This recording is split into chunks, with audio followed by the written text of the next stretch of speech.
So I just got fired from Amazon. And hi guys, welcome back to my YouTube channel. Please take a moment to like this video and subscribe to my YouTube channel. So in today's video, we'll be talking about a lot of older workers have been laid off from their jobs. So I've put the stitches together so that you will watch. I'll be back to share my truths. so I just got fired from Amazon, and I've been working there for 4 years and 8 months.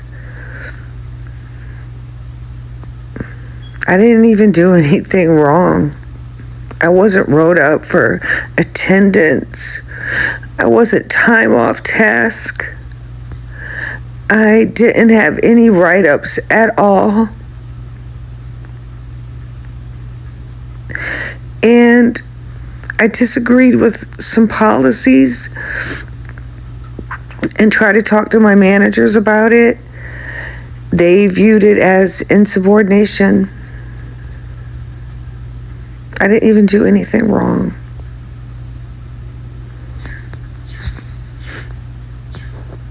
Well, it's been 2 weeks since I was let go from my employment. The reason they gave me was it's just not working out.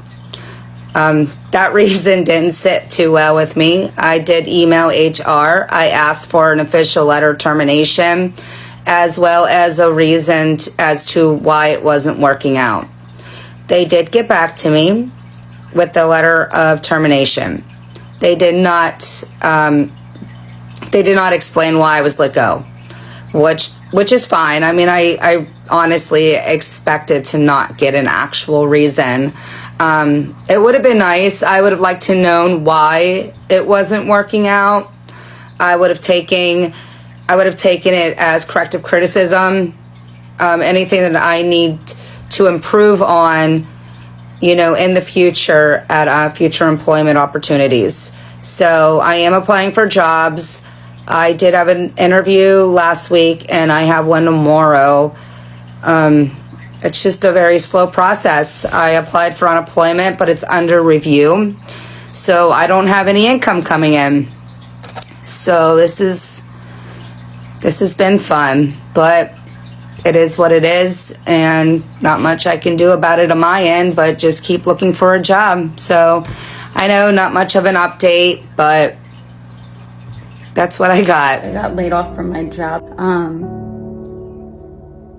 I cried a lot. And I think what hurts the most about it is that I showed up and I gave it my all, and it still wasn't enough. That's what stings. That's what stings. Not the title, not the paycheck, even though that was nice. But the fact that something that I gave so much to let me go like it didn't matter. Like I didn't matter. It's not about feeling undervalued. It's more feeling completely dismissed. So now, here I am, no job, no plan. I know there's other jobs, and I know I will be okay. It just feels like grief right now. And it hurts, but I'll figure it out eventually. This is how I was pushed out of my teaching job. I'm a little wired up, so be ready for the story. I graduated with my degree in teaching in 2009. Ever since then, I've taught across the world, in Africa, in Europe, in the States, and most recently, here in my home state. This school I had been at for 2 years. It had been such a blessing. I loved all the families, loved the community, loved the support from the school, and I was really happy in my position after the first. The second year, things changed. For me and my family life, I had a lot of stresses happen. Not only that, the pressures of the school was getting a little bit more intense. Instead of just teaching math, science, and social studies, I was now required to teach all of the subjects, which added even more work onto my pile of family life and stresses out. Plus, my classroom that I had was not like a classroom I had had before. There were some behaviors that were happening that I was trying to learn and understand so that I could be the best teacher for these students. I'm a mom of 4, so my at-home life is always really busy. But what started out my school year was my kids were sick. There were some very challenging tests that came back that were really scary. And as a mom, I was really worried about my own kids and what was happening. I started off my school year really honest with my principal. I wanted to make sure that I told them everything about what was happening. I was honest about my mental health. I was honest about my worry and how I was trying to handle the classroom work, and also how I was trying to be there for my own children during this difficult time. Around Christmas time, I finally felt like I could breathe. My children, their state, their health was in a good place. And I felt like I was getting in this pattern with school and with my classroom, and I felt really good about finishing the year. I did go ahead and put in my resignation for the end of the year because I knew that that was something that I had been thinking about and talking with my husband about, and that was something that we were going to do. I was going to be able to stay home with my family so that the stresses of life could be easier for both our family and for me in the classroom. About the end of January, I felt like there was kind of a change and a shift in my world. My students' behaviors were getting more and more challenging, which meant that my classroom was getting harder and harder for me to manage. Not only that, I had found out that my grandmother was really sick, and it was possible that she was not going to make it. And so I started feeling the pressures of my home life and my work life again, which took a huge load on my mental health. It was then about February that I started to really reach out to my principal, letting them know that my mental health was not in a good place. I felt like I couldn't really handle the environment, that I needed help, both in the classroom and at home. Of course, they gave me pamphlets of things that were available in the school district, which I reached out to, but I was still feeling a lot of pressure to be at home with my family, to go home to Indiana to see my grandmother, to spend that time with them, but also really struggling to make sure that I had good classroom management and that my students in my classroom were being successful. It was about the middle of February when I found out that my grandmother had passed. I was devastated. She was my spiritual animal, and I felt my closest to this grandmother, and it was really hard on me. It's when I started reaching out to my principal and letting them know that the pressures of life were getting even harder, and I felt like I could not be the person I needed to be in the classroom. And I asked them if there was a way that I could move up my resignation in time to the end of the quarter so that I could take care of my mental health, be at home for my family where I felt like I needed to be, but also so that they could find somebody in the classroom who could teach the kids, be there for them, be supportive. It's then that a change happened that I never expected. I was told I could not move my resignation. I was told that I needed to stay in the classroom. I needed to figure it out. They gave me more pamphlets, more people to work out to, and that I needed to stay into the classroom, and that at the end of the year is when I could resign. I took a little time off and I took a breath and I really thought about everything. I was like, you know what? I'm going to take it one day at a time. I can make this. It's going to be fine. And so I started to do some mental health things, hoping to help me in my state, in my classroom. I visited my family and I felt like things were really going good. I reached out to HR again, asking if I could go ahead and put in my resignation, knowing that my brain was kind of in a place that I didn't feel like I was doing the best in my job, at which I was told I could not resign again. This time, my classroom took a field trip. That field trip was so challenging. I ended up crying all night and just so sick to my stomach. I couldn't sleep, I couldn't eat, and I didn't know what to do. But what I knew was that I was in a mental low like no low I had ever been in. I was told that I had to go to the doctor to get a note saying that I was unable to work in order to get my resignation in. And I knew that it wasn't that I couldn't work, I could work, but I knew that I needed something different. So I went ahead and went to the doctor because I wanted to do what was best for my class and myself. And when I went to the doctor, she also was on board and said, hey, I will write this note for you so that you can be able to find someone to cover your class for the rest of the year because you do need this mental break. Not knowing it at the time, I sent this note to my school. And they told me that day, as I went in a half day, that half day would be my last day. I was not to come back. I was not to prep the classroom. I had to have the principal in with me to tell my students that I would not be back, that I was taking a leave of absence, and saying goodbye was one of the hardest goodbyes I've ever had. It breaks my heart for my students, but I knew I had to do what was best and put my mental health first. Today, I get a letter telling me that they overpaid me in salary and now I owe them money. And I don't even know, like, my mind is blown. Not only was I pushed out of the classroom, now I have to owe this money to this job, kind of at mixed feelings because my heart's broken. I miss my classroom. I know I did the right thing because I needed to get my mental health and the class needed to have a different teacher.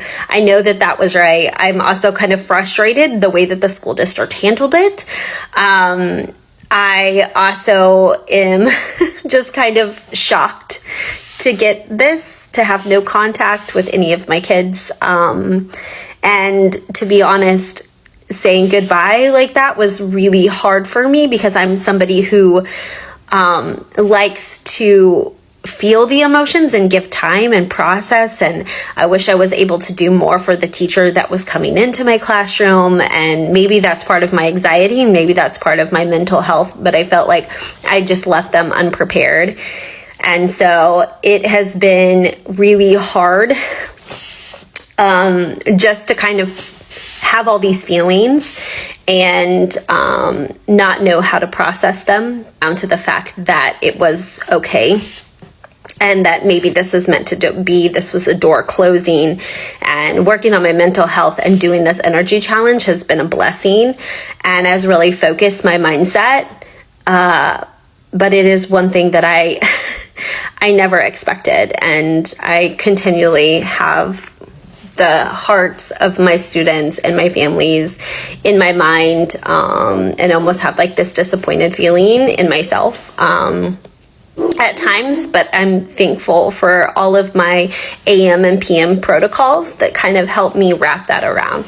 So here's to starting a life at home and taking it one step at a time. That's the video, guys. I'm just here also to share my true sense, like what I think about today's video. Other workers are being laid off from their jobs. So I'll take you back. I just want you to understand what I mean by other workers. So other workers are those workers who are in their 40s, 50s, 60s. These are the people which are being laid off a lot in different companies. We've seen a lot of other workers now that are coming out to say, we've been laid off from this company, and mostly they are laid off quietly. They just found an email and they invited to a meeting and they're told that their position is eliminated, like they're not needed anymore. And other things which I've seen is that when someone they've gone for work and they're just given a termination letter like that. So it's so sad to watch this, because these are the people who have worked for the country for so long. Like they've worked, they've contributed, and now it's their time to let go. And as we are in 2025, I'll keep saying we are not safe because the economy is not good in 2025. This is the truth. Like we've seen a lot of things, like houses, they've gone up with the prices, food has gone up with the prices, and also gas, everything what we need to buy, we need to like pay extra every time. So these other workers, they don't even have savings at this point, and they can't just retire now because they don't have enough money to retire, because retirement needs you to have at least enough money for you to retire. So we've seen even these other workers, they have not even planned their retirement, because we've seen they were still paying their student loans which they got when they're going to college. And these loans, a lot of people come out and say these loans were not like really explained so well to them when they are getting, because how can you keep paying like every month, like for so many years, you're just paying one loan, and this is actually so draining. Okay, it's so draining. And these older workers, they're still taking care of their parents. The old parents are the ones who are taking care of them, and they have family at home. They have kids who are supposed to go to school. The kids need to clothes, they need clothes to wear. The kids need food every day, and the kids also need apartments. So how are these people surviving? And most of these older women, we find some are widowed, some they are just single mothers, and they depend on one paycheck, and this if this paycheck which they depend on needs, it's gotten from them, what are they remaining with? So most of the people in 2025, you see a lot of homeless people. It's not like these people want to be homeless, but it's the situation, it's just out of control, where someone have failed just to control to come back to normal, so they have no other options rather than going to the streets. And also we've seen mothers getting their children, now they're living in the trucks, they're living in their cars, which it's not a safe environment for kids.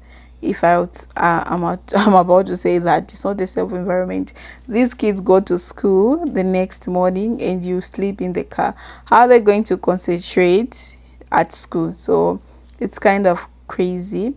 This is why we've seen a lot of people getting sick, because they've been thinking too much. They're having stress every time, every day, thinking what is going to happen to them next.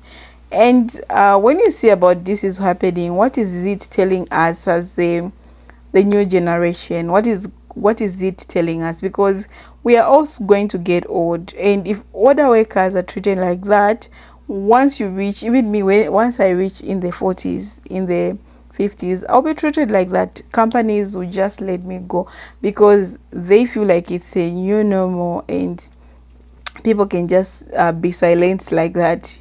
You let go and you have nothing to say to the company. You just have to accept and move on. And it's very hard to accept and move on because your life depended on this. And let's go back to the job market in 2025. The job market in 2025 is very hard for old people. Okay, so if you know you're 40, for you to find a job, it's either you're going to be told you're overqualified, or you'll be told you have a lot of experience. So now people are being rejected from their job because of a lot of experience. A long time I used to see they want 10 years experience, 5 years experience. Now when you have these experiences, the excuse which they're going to give you is that you're too qualified, like they can't hire you because they don't have money, like to pay you the money that you're asking. And also they want to put cheaper workers so that they have profit. Okay, they can have profit in the company. These companies, they're not your friends, so you don't have to be loyal to a company. As much as you are working there, be ready that anytime it can happen to you, you can exist. Prepare your mind and always look for other things that you can do, so that even if this job ends today, at least you have another means of source of income. You don't stress too much. Okay, so do that, guys. You need to do that. So let's not depend on one income. One income can't even help us at this point, because these companies, they're just coming out and lay off people like that. So yeah, so that's a video, guys. I'll see you in my next episodes. Bye.